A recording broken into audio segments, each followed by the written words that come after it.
Good morning, Professor, and Merry Christmas to you. On Debunking Myths, I have chosen learning styles. There are 71 known learning styles, whereas 13 of those styles are actually taught in the classroom. I will start with this quote by Keith Howard and Myron Dembo. Learning style instruments have not shown to be valid and reliable. There is no benefit to matching instruction to preferred learning style. And there is no evidence that understanding one's learning style improves learning and its related outcome. Again, this is from Keith Howard and Myron Dembo.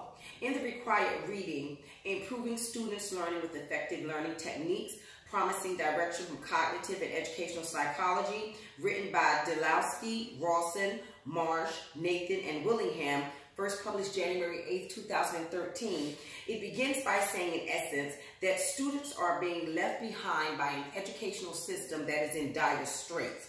While there is an acknowledgement that the improvement is much larger than the learning styles, the consensus seems to be that a way to help to improve the way students learn is through the effective use of learning techniques. Now, while I was reading this, I realized that I have personally used a lot of these techniques in the way that I learn. And I also realized that I've used some of these techniques in the way that I teach. I teach with audio, oral learning, with visual learning, and with kinesthetic learning. Oral meaning I sit, I read, I have to go over the text or the concept of what we're learning with our students. Visual meaning I have some students that learn better by what they see. And kinesthetic means that some of my students are very hands-on and are actually like to be involved, and they learn better that way. The way that I feel that this myth can be debunked is that we cannot say that there is only one way to teach a person based upon their preferred learning technique.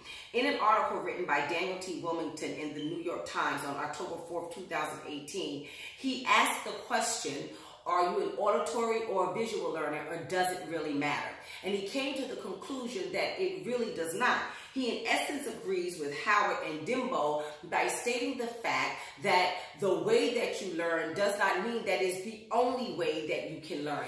He gives us the example that if a teacher knew that a student learned a specific way, that teacher would be able to communicate with that student based upon the way that that student learned, and it would be the same in the workplace. However, we have to know that that is not actuality, nor is it reality, because there are times where if you are a visual learner, you will have to sit and listen in order to get instructions.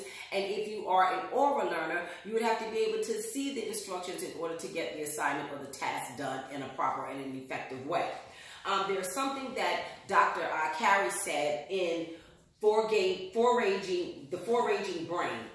In his conclusion on page 214 of How We Learn, When, Where, and Why It Happens. It says, I begin this book with the allegation that most of our instincts about learning are misplaced, incomplete, or flat wrong. That we invent learning theories out of a whole cloth. That our thinking is rooted more in superstition than in science.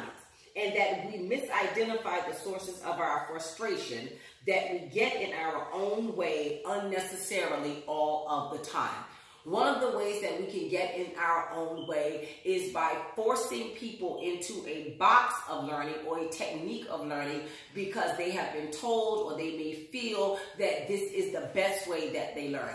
I do believe that you get the most benefit and the most effective work when you cater towards a person's way of interpretation, but I feel that it is necessary and that it is our responsibility as educators and as teachers and instructors to teach people varied ways of learning so that way they're never stuck and they can be more productive in life.